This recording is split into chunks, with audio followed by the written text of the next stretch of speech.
Roman cross. Yeah, Jesus died on that. See, I don't care what you believe, just read history. It's a historical fact.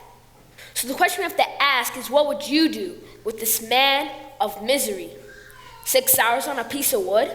That's how they changed history? What's weird though is that we pimped Jesus out, made his sacrifice foolery, like I go to church on Easter and make his cross nice jewelry.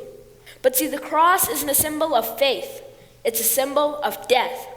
I mean, imagine if someone wore an electric chair hanging around their neck. So the question we have to ask is, what was different about that man on that day that turned something that kills into something that saves? See, he is unique because he was innocent. God actually became a man. Now that's different.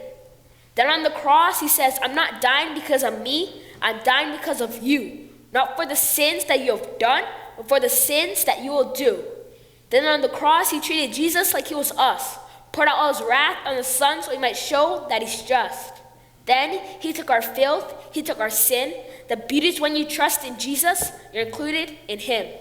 But first, walk with me what it must have been like that night when the Son of God looked like he'd lost the fight. No heartbeat, no breathing, no sign of life. Jesus tasted death, and it didn't feel right. Have you let that sink in that Jesus died? No, Jesus actually died. 3 days in a tomb, lifeless lay his remains, like a king giving up his crown, like he's giving up his reigns.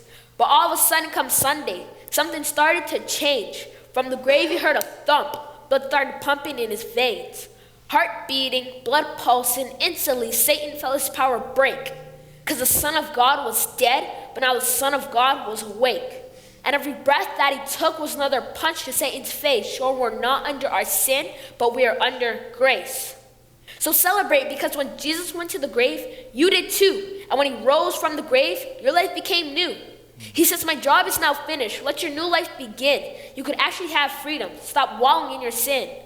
See, the chains have been broken. The stones have been rolled away. God doesn't love a future you. He actually loves you today. So you're clean. You're spotless. The curse has been squashed. That's what baptism is, just showing you've been washed. So rejoice with me, because you aren't waiting for the verdict. He already said not guilty.